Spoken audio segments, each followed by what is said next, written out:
Hello, my name is Azure Kayaks, and welcome to my channel, Stories from Azure Kayaks.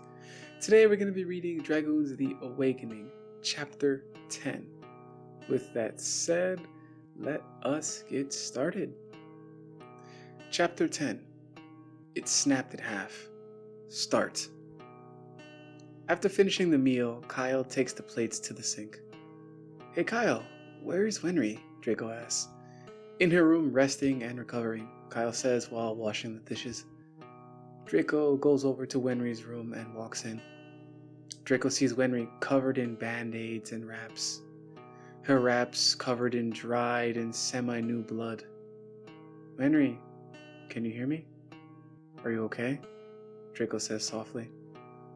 Winry does not reply. Winry just breathes very slowly as she sleeps. Draco notices that Kyle steps in the room behind Draco. She's been sleeping all night, Kyle says. Do you think Winry will be okay? Draco says, looking at all the bandages and blood, then looking at Kyle. I don't know, Draco, but we can hope, Kyle says. Draco and Kyle leave Winry's room and close the door. Well, I'm gonna go find the old hag, Draco says. He starts walking out of the house. Draco hears Kyle say, hag, in a confused tone to himself as Draco leaves. Where would that hag be? The village doctor, maybe? Draco thinks to himself. Draco walks over to the village doctor's house. Before he can knock, Grandma walks out of the village. Grandma walks out with the village doctor. Sweet old lady. Hag! Draco says on reflex. What? Draco? Grandma says. The village doctor chuckles at the hag comment. Why aren't you taking care of Winry? Draco says. I left Kyle to do that. Grandma says. You're terrible, Draco says. Shut up, Draco, Grandma says. Draco squints his eyes. Doctor, how is Winry? Is she gonna be alright? Draco asks. Draco, this woman has worked half a night on stitching and bandaging Winry's wounds. Leave her be, Grandma says. Draco stays silent. Thank you for your help, Grandma says as the village doctor goes back inside her hall. Well, what's the news, hag? Draco says, folding his arms. Grandma stays quiet. Tell me, hag, tell me, Draco says. You call me hag one more time, I won't tell you anything about Winry. And two, I'm gonna shove my metal leg right up your ass, Draco, Grandma shouts. Draco backs up in fear, protecting his ass. Sorry, Draco says softly. Walk with me, Draco, Grandma says as she starts to take a stroll. Draco follows her. Draco, the doctor said some hard-to-hear things. Are you sure you want to know? Grandma says. Yes, tell me, Draco says while walking with Grandma. Okay, Draco. Winry lost an eye, Grandma says. I know that already, Draco says, quickly cutting Grandma off. Well as her ear, Grandma says. Oh, Draco says. Just shut up and listen, Grandma says softly. Draco shuts the fuck up. Winry's face was ripped and she lost an eye and an ear. Her body was tore and sliced, so we had to do a lot of stitching. At least the best stitching we could do. She's a small girl, Draco. She lost a lot of blood she didn't really have. The doctor was surprised she was still alive, Grandma says, with much more sorrow in her voice. Draco walks in silence with Grandma. After a minute or two, do you think she'll make it? Draco says, Draco, the odds are not on her side, but we will see in a couple days. At least that's what the doctor told me, Grandma says, looking away from Draco. I tried so hard, and now I don't even know if it was worth it, Draco thinks to himself. Don't fret, Draco. You did all that you could. Now we just have to wait and see, Grandma says, putting a hand on Draco's back. Draco looks at Grandma with sorrow in his eyes. At least you're alright, Draco. You're not dead, and you have that blacksmith to thank, I can see, Grandma says while pointing to the spear in Draco's side. Yeah, This spear and the hammer pick came in handy, Draco says with high spirits. Well, why don't you ease your mind and go thank Zen? Grandma says. Good idea, Grandma, Draco says. Off you go, Grandma says, pushing Draco. See you later, Draco says and walks off toward the blacksmith house. A couple minutes of walking and Draco is at the blacksmith house. Zen! Draco yells out. No answer. Damn it, kid. Zen! Draco yells out again. Damn it! Damn it, kid! Damn it, kid! Damn it, kid! I'm trying to sleep! Zen yells out as he opens the door. Who doesn't wake up in the morning? Draco says. Do you know how hard it is to forge metals and ores? How hot the flames are? Do you know how much attention to detail I have to do to make the things people ask me to forge for them and not break them? I mean, do you think it's easy to forge a adamant? Zen yells at Draco while looking half asleep. Draco just stands there stun-locked. I'm tired, kid. Sorry, Zen says. I came by to thank you, Zen, Draco says softly. Wait, you win and... Zen says and stops and notices Draco. Draco pulls out the broken spear. Thank you, Zen.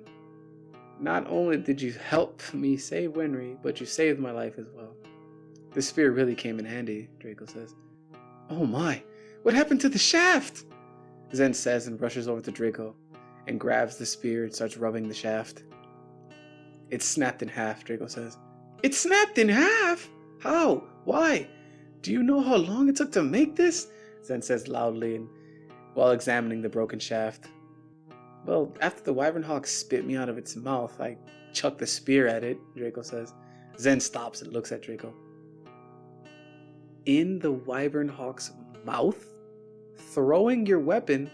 What the hell is wrong with you? Zen yells at Draco. What? Draco says. You could have died. Also, who the hell throws their weapon away? Zen says. Well, I didn't die, and it seemed like a good idea at the time, Draco says with a shrug. Who the hell taught you how to fight? Zen says. Well, Grandma, kind of, to some extent. The rest I learned on my own, Draco says. You need real training. In a real fight, death can happen in an instant, Zen says, looking away from Draco. I know that, Draco says. Oh, really? Have you ever killed a man? Zen says. No, Draco says.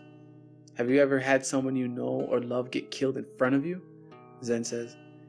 Draco pauses. No, Draco says. Then you don't know, Draco. You don't know. So just be careful, Zen says. Sorry, Draco says. It's fine, Draco. You're alive, Zen says.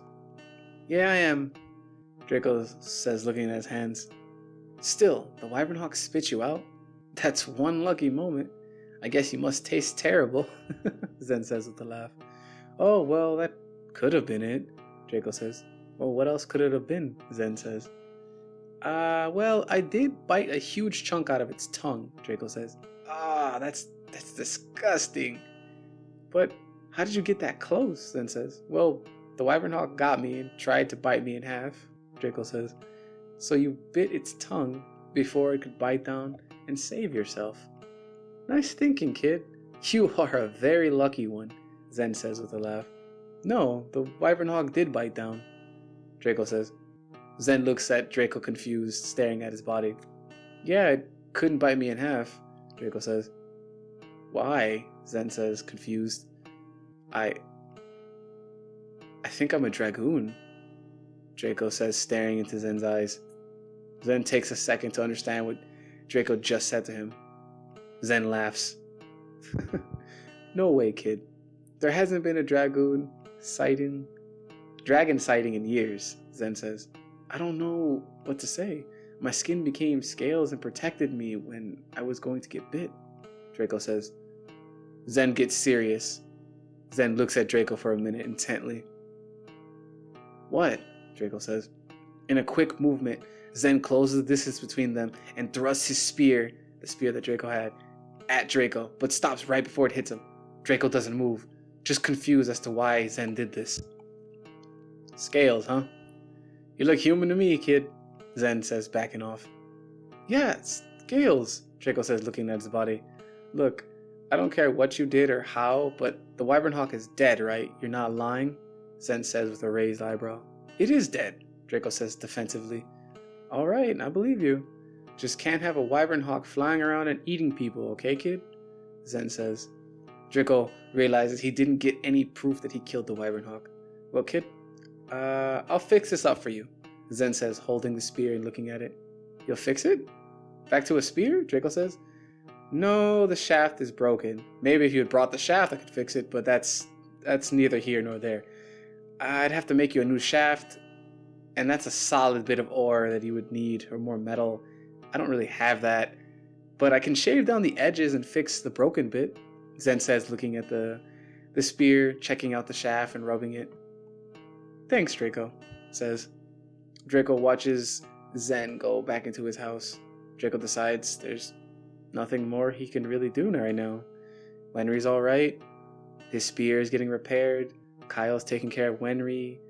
He just has really nothing else to do. Draco decides to go home. Through the forest and back to his home. Draco makes it back to his house. Draco uses the swing for a little bit to think about his day and think about what he's going to do and try to think about better thoughts as Wenry's bloodied, injured body keeps going back and forth in his head. But Draco decides to push it away and slowly but surely keeps swinging back and forth, back and forth, back and forth, trying to put his mind at ease that, of course, Wenry's going to survive. She has to, right? The Wyvern Hawk is dead, everything is fine, everything is better, everything has to work out. Right? As Draco's thoughts drift from here nor there, time passes. Chapter 10. It's snapped in half. End. Thank you, my fellow Vokaijin, for listening. Remember, if you like my content, please like, comment, and subscribe. Also share with your friends. Appreciative. That was chapter 10.